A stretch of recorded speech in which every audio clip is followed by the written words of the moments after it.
Gasket's scheming to create Louis' downfall is wonderfully complemented with those showcased in the following King Ranger arc.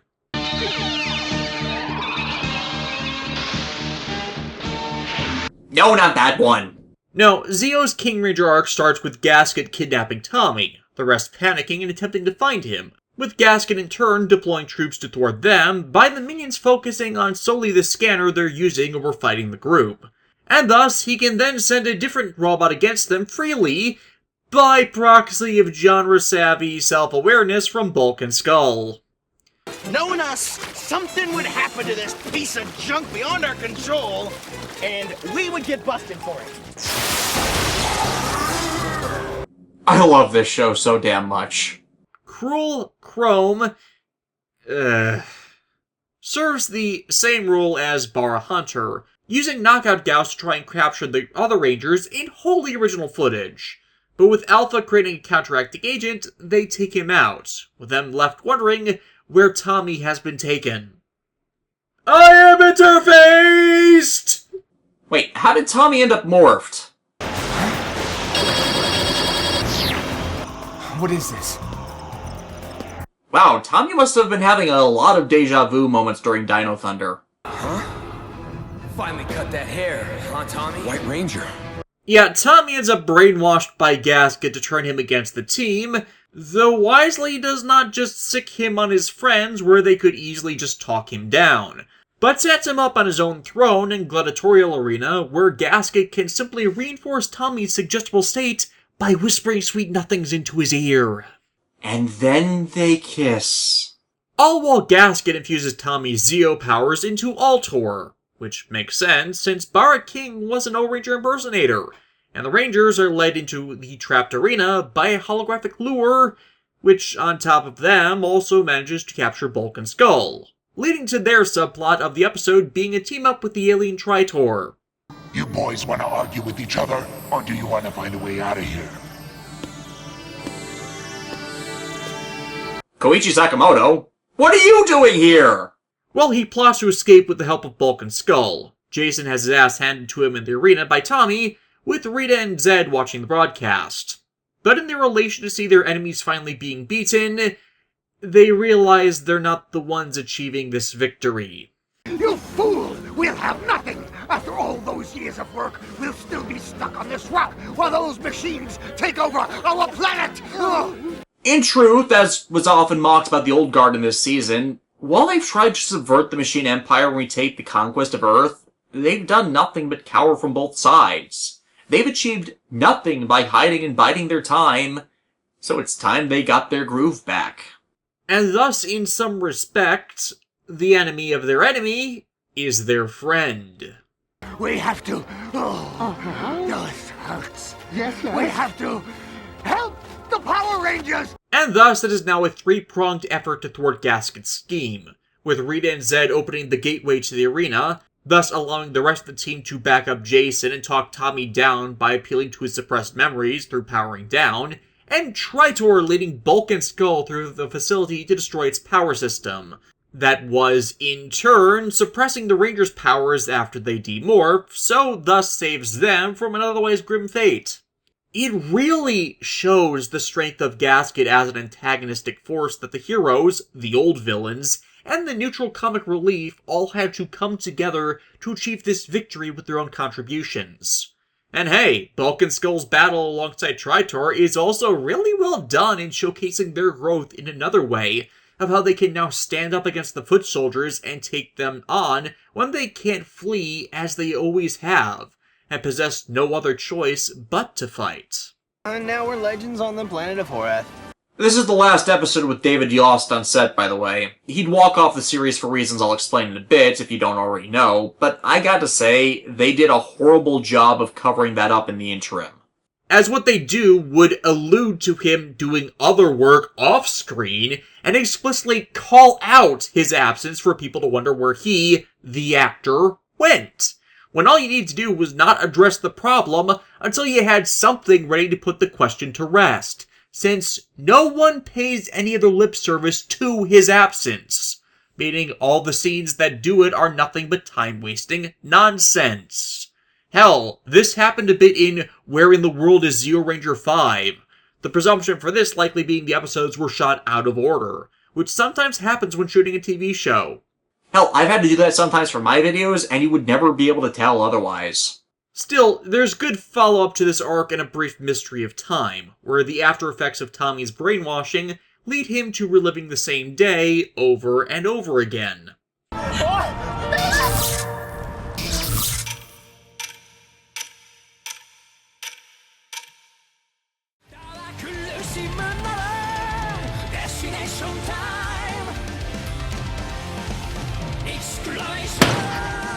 Not like that, but close.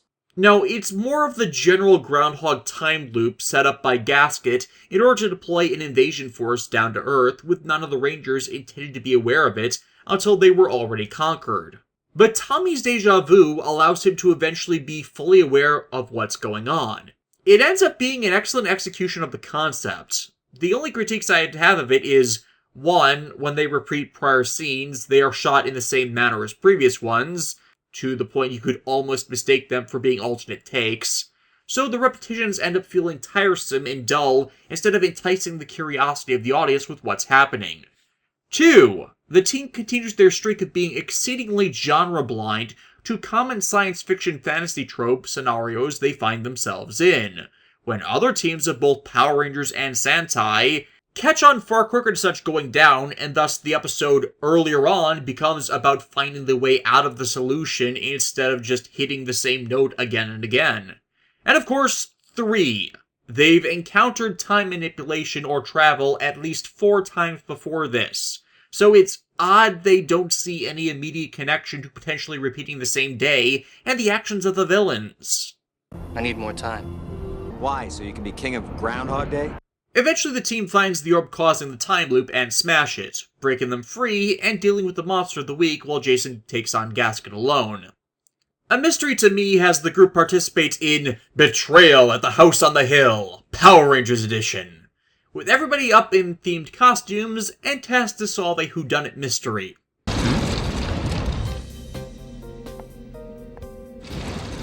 Dr. Livingston, I presume? Very funny. And I love this episode and everything about it. This intersects with adapted footage by Archerina having somehow gained a dislike for Kat and seeks to use this event to isolate and remove her from the field. That little power princess Catherine gives Pink a bad name. I don't know. I think she's got a lot of spunk for an earthling. You would, wouldn't you, Doug? Of course, since half of the whodunit party consists of Detective Stone taking people out of the game, the group don't even notice the robot's spouse's attempts on their lives. By simple deduction, the culprit could be either you or Bulk and Skull.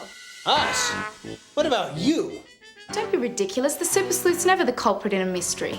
Actually, I can name a few series where that's false. Dexter and Death Note, for instance. This marks the second appearance of Ulrich as he assists Kat in fighting Archerina until the others are freed from their imprisonment by Alpha. And since he isn't an uber-powerful genie in this incarnation, him being beaten back by a group of really strong robots isn't as head-scratching. Though, personally, I can't stand the one that follows it. Another song and dance. Why? Jason David Frank trying to sing all his lines. Tommy and Tanya are affected by a spell as Tanya tries to teach Tommy how to sing, a skill he amazingly doesn't possess, considering everything else the show had him involved in doing. And really, with the insane amount of things they had the Rangers do these years, I'm still baffled people take issue with him having a doctorate 7 years later when it's possible to earn one in 5. In comparison, that's frickin' normal. Anyways, this spell leaves them speaking an operatic song, and it gets old fast. Not even Nakia Barissa's vocal talent saves her from sounding horrible with the way they forced this, and this has made a significant plot point as they proceed to adapt the beginning of O-Ranger's closing arc into the main conflict of a massive machine invasion, and it all becomes a farce worse than what O-Ranger at times was attempting. The acting in this one all around is pretty bad, and the only thing I'd say was done better than in O-Ranger is they actually defeat the monster in a logical way and by their own efforts as opposed to relying on inexplicable deus ex machina. Though at the end of the episode, it's revealed Mondo's been rebuilt and ready for more evil. Which brings us to Rangers of Two Worlds, and the reveal of Billy having been replaced by Old Man McGucket von Horrible Actor. Okay, time to address this. As first revealed in a 2010 interview with the blog No Pink Spandex, David Yost abruptly quit the show due to ongoing, long-standing harassment over his sexual orientation by staff and crew members, ultimately unable to take the abuse after he was insulted to his face one too many times. I am paraphrasing that last detail, as there's a slur in the actual interview I refuse to say. He summarily thought so little of himself that after suffering through conversion therapy for 2 years, David Yost had a complete psychological breakdown to the point of contemplating suicide. The conduct that spawned this is utterly reprehensible, over something that frankly was none of their goddamn business to begin with. Shortly after this interview, producer Scott Page Pagter, who was active during this stretch, stated that Yost left over a pay dispute and that the allegations of homophobia were false, adding that Yost did not get along with any of the crew. This addendum by Pagter has often been called into question, however, due to the showcased friendship seen to this day with his fellow former castmates, and words of his to the contrary in preceding statements, which appears to act in direct contradiction to this, leading some to believe Pagter may have been involved or covering for the responsible, especially as Pagter refused to elaborate on any of these rebukes or provide evidence like Yost has about this. But again, this is simply part of my ongoing rhetoric about how behind-the-scenes Power Rangers production can be disrespectful to the parties responsible for its success, be it the actors, the source material, the visual talent or writers, or of prior entries being casually dismissed despite there being zero legitimate reason at all to contradict them bar the arrogance of the staff thinking the changes they later make, which negatively color that past content, was somehow better. I am very much pissed at how Dino Charge ended, even though I called it from episode 1. Still, with Billy having been a mainstay of the show since Day of the Dumpster, and because how Jason, Trini, and Zach had been written out had proven itself to be very unpopular, they knew they had to do better this time. Thus, Mark Litton made such the main plot of this two-parter, and explained away the change using continuity! And if you're going to try and justify this to the audience, that is the way you should go about it. Specifically, the aging machine Billy used to counteract the effects of the time reversal on him. Seems it had a delayed side effect since things went back to the way they were, and has been affecting him off-screen infrequently for a while now. They try and find the device so as to reverse his condition, as Rita gets a new staff and, in attempting to once again turn Kat into a monster, hits her absolutely ugly purse. A purse monster? What kind of monster is that? Arguably the most powerful monster you've ever made. Not like there's much competition for that. This is where Delphine and Sestro enter the picture and try to reverse Billy's condition with their own tech, only for that to go awry and make things worse.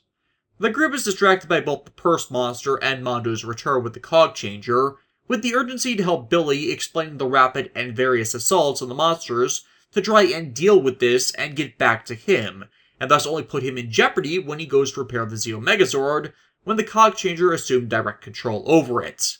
They manage to teleport him out while they hold down the mech with the Super Zeo Megazord, but that only leaves them open for Rita and Zed to teleport their beast, so at last, the two evil factions have a proper fight between them instead of the ranged shots and subterfuge, using the Rangers' mechs to do it.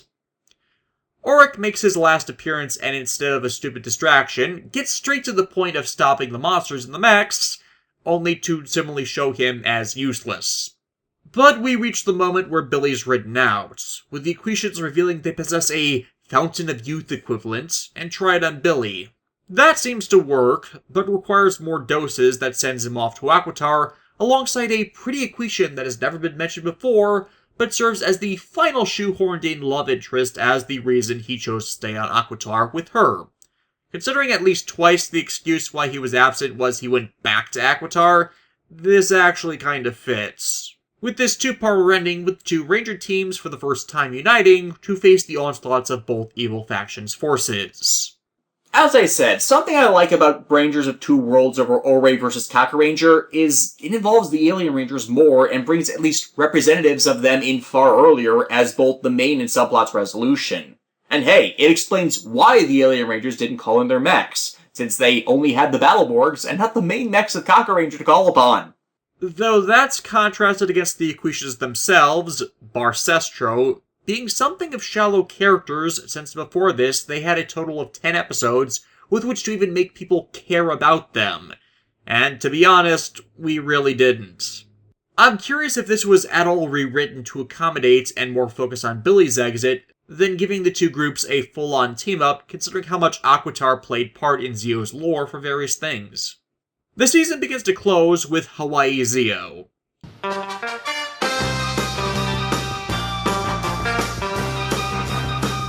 Where, after a battle with Gasket, Jason collapses in exhaustion, the strain of maintaining the Gold Ranger powers beginning to get to him, as they were not intended for a human to bear, for some reason, despite the others having no issues with their own. I'm guessing it has to do with how they are stored in the staff as opposed to a Zeonizer. Sprocket, however, plants an idea in Gasket's head that he can overwhelm the Rangers in one fell swoop if they lure them into a battle with him on the giant scale. A plot to get rid of him from Mondo that actually succeeds in fooling the older brother, though likely due to Gasket's frustrations at all of his other insidious plots failing. Thus Sprocket doing the same thing as Rita and Zed were plotting to do, use the Rangers to get rid of their rivals for them. And it mostly succeeds, with the robot lovers beaten in the large scale, though strangely surviving the encounter, only to flee from Earth when confronted with his father. Why? I mean, yeah, Power Rangers has been opposed to killing off their chief villains, at least until they cleaned the slate during In Space, but it's not like they'd ever been seen again or factor into things since they were a rogue, unaffiliated faction to begin with. For that matter, this then begs the question of, instead of Venjix and his forces, why wasn't Gasket and Archerina the villains of Forever Red, since their enemy was the Machine Empire anyways? Wait, right, Forever Red's considered pseudo-canon due to contradictions and plot holes. Even the originally intended script. Ignore me. Still, with Jason's powers failing, both the Machine Empire and Rita and Zed seek to capitalize on this and try to steal them. The Old Guard finally fighting the machines in an open confrontation. We used to be afraid of you, but now you've turned into an intergalactic joke! And it's hard to fault them on that statement. The machines have failed every time. Every time. Whereas Rita got some wins before things were undone. Zed had several wins. The original Zords lost. Green Ranger powers lost. Hell, he blew up a frickin' planet. Together, their forces destroyed 2 power sets and regularly put the heroes off guard and into unusual circumstances. Whereas, even with their various smart plans, the machines have ultimately relied on brute force tactics, and failed because the Rangers were ultimately stronger, more skilled, more resourceful, more powerful, and had allies they could rely upon. And many of the roots to those were forged during the conflict with the Old Guard to counter the esoteric nature of their plans. Though, as their minions both exterminate each other and Mondo demands they leave, Zed begins to have an idea. Jason manages to get away in the confusion, collapsing once again, though this time them finding the powers killing him. They try to contract Trey, but he's still split in 3. Thus, Zordon then gives them a Deus Ex Machina way out of this. A ritual to reunify them and transfer the powers back to Trey. And they didn't use this earlier. Why? In the interim, however, with the detective agency going under due to a combination of lack of assignments and Stone's conduct stonewalling the pair, Bulk and Skull are approached by an agent for an assignment in Paris, which they decide to take, dramatically quitting the agency, with Stone actually looking shocked at the backbone the two show, not to mention a bit regretful. Sadly, this would never be followed up on due to Turbo just repeatedly slamming the reset button without addressing anything from the end of Zeo to transition into it. This is what happens in an ongoing show when a bad showrunner gets creative control. Best guess, since they had encountered such before, is the entire assignment was a scam to begin with, and the trio was just humiliated enough from everything to beg for their jobs back.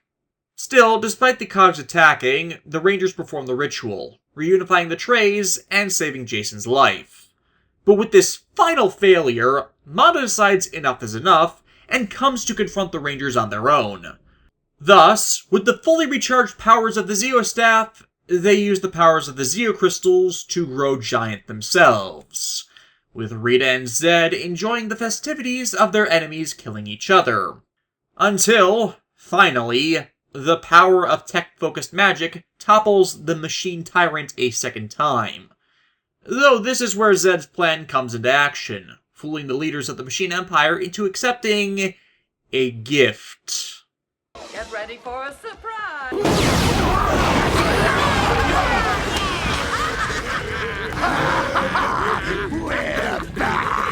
In that they've completed their character arc for the season and gotten their groove as villains back. Not that they've become prime antagonists in the series again, sadly. But yeah, that's how the Machine Empire falls. In humiliation from the forces of magic, their civilization should have advanced far beyond. Ain't it ironic? It's like rain. Thus, the series closes on a coda paralleling Tommy's power loss, only with Jason, with him walking into the proverbial sunset with Emily, which is never ever followed up on thanks to the failings of the transition to Turbo. It's not perfect closure, but had things ended here, they would have gone out alright. Final score for Power Rangers Zeo in relation to the other Power Rangers series is 7 out of 10. Not only is it an excellent continuation and in many ways conclusion to the ongoing tales of the Mighty Morphin years, since most of that would end up derailed entirely with Turbo, and in many ways Zeo is the proper actualization of O-Ranger's original concept of a more serious war series. Every story that saw its inception in O-Ranger is shifted away from the nonsense of its source material to be more properly integrated in the adapted tales, even though in Power Rangers it does end up overall lighter toned and simply a more basic good versus evil tale that never really challenges the viewers. But that, I guess, is a consequence of proper balance, this series. At least the whole thing is made more complex with the differing villain factions and their relations with one another, alongside the contrasting culmination of the magic versus technology thematic between all sides of the utilization of such resources. I'm honestly curious, however, that if O-Ranger hadn't been screwed over and allowed to keep its darker narrative, on how Zeo would have been different. As even the bad stories from O-Ranger they used for Zeo mostly ended up being far better due to the greater character focus and removal of unnecessary guest actors. What drags it down, however, are the expressions of creative discourse that, as much as it showed many loved their work, others couldn't stop themselves from pissing on the things that gave them their jobs, and why for many, Dino Thunder is the ultimate in the fan-appreciative culmination of Power Rangers, despite the 10 out of 10 series succeeding in presenting better stories. Something I liked but didn't really touch on in the review was Zeo's use of more recurring characters on the show. While we had Mr. Kaplan and Miss Appleby back on occasion, we saw evidence of other teachers and other classmates around the school that weren't just one-offs, and Bulk, Skull, and Stone had recurring clients. It made the setting feel like it was more real, with how people you saw before would turn up again instead of just being forgotten, and in a way that contextually mattered instead of being shoved in as distractions from the main cast. Though most of the developments and advancements would end up being forgotten in Turbo, like most of the ongoing elements of the franchise up until that point, with how everybody either left or their stories derailed by the reset button, with some trying to fill those gaps in varying ways, such as the Scorpion Rain hoax. Yeah, let's address that. It was a fan gag true finale, teasing answers to crap that happened to make this transition between the two viable, and backed up in the belief of its canonicity with respect to evidence in Forever Red. The issue with that idea is, 1, not intended by the production team at that time. 2, according to episode writer Ahmed Baumek, he didn't intend to reference it as more than an in-joke, and wasn't meant to be a canon explanation for what happens there or did happen post-Zeo. Nor was it the basis for Forever Red in the first place, since that story went through 5 versions of itself. And 3, the evidence they cite is circumstantial at best. Baumek just used stuff that had gone unaddressed previously in the series, as was usually his strength in any of his works or outlines. even if it contradicted established material. And some of those contradictions came from half the episode being gutted for the final version, and the scenes they removed thus rendered non-canon to its presented story. The reality is, with the Zeo Turbo continuity gaffes, is these were consequences of Jonathan Zacher gaining creative control over the show, and not really giving a damn about continuity, which we'd see from him later on, from the twisted perspective that that's what the Sentai does, so we shouldn't care either!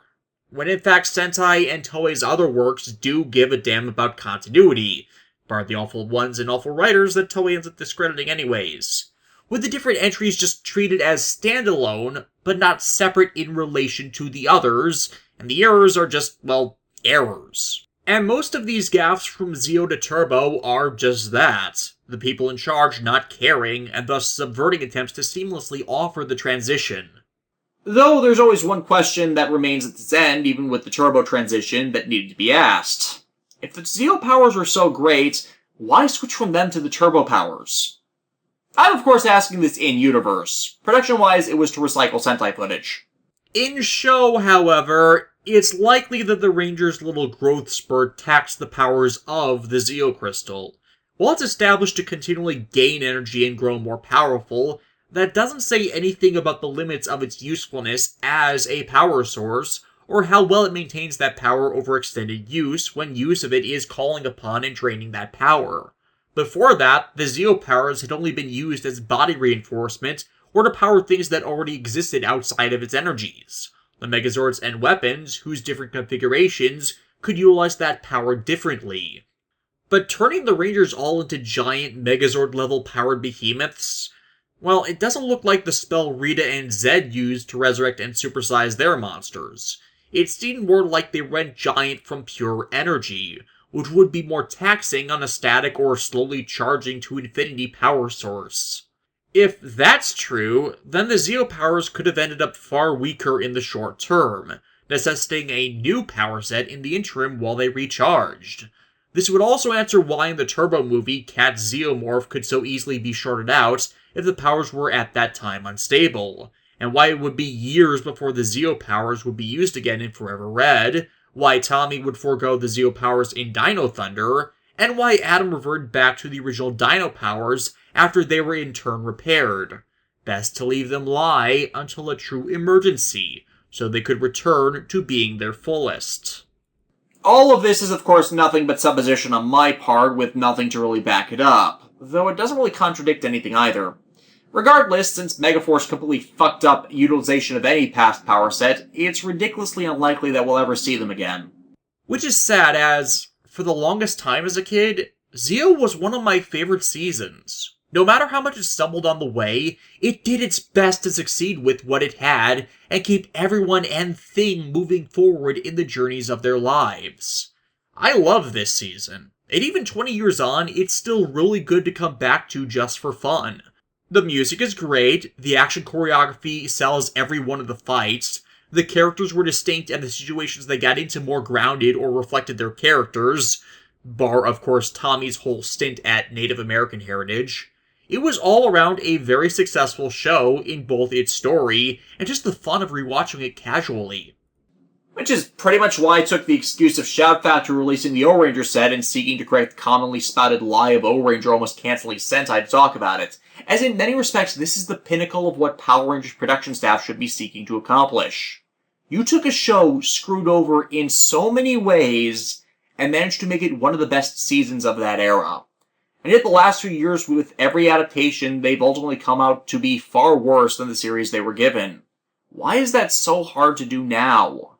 This is the question that remains on many's minds with regards to Neo Saban Power Rangers, as we've seen them do so much better before, as it's past the point of being accepted amateurism since so much badly written, badly executed concepts and ideas have made their way out of Saban since then, that it's frankly an embarrassment.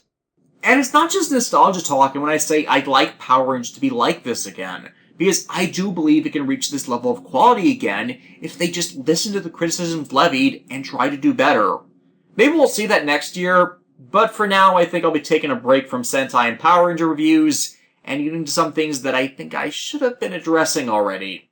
Happy 20th anniversary, Zeo! Happy New Year to my viewers, and I'll see you all in 2017.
Do us both a favor, stick to the piano.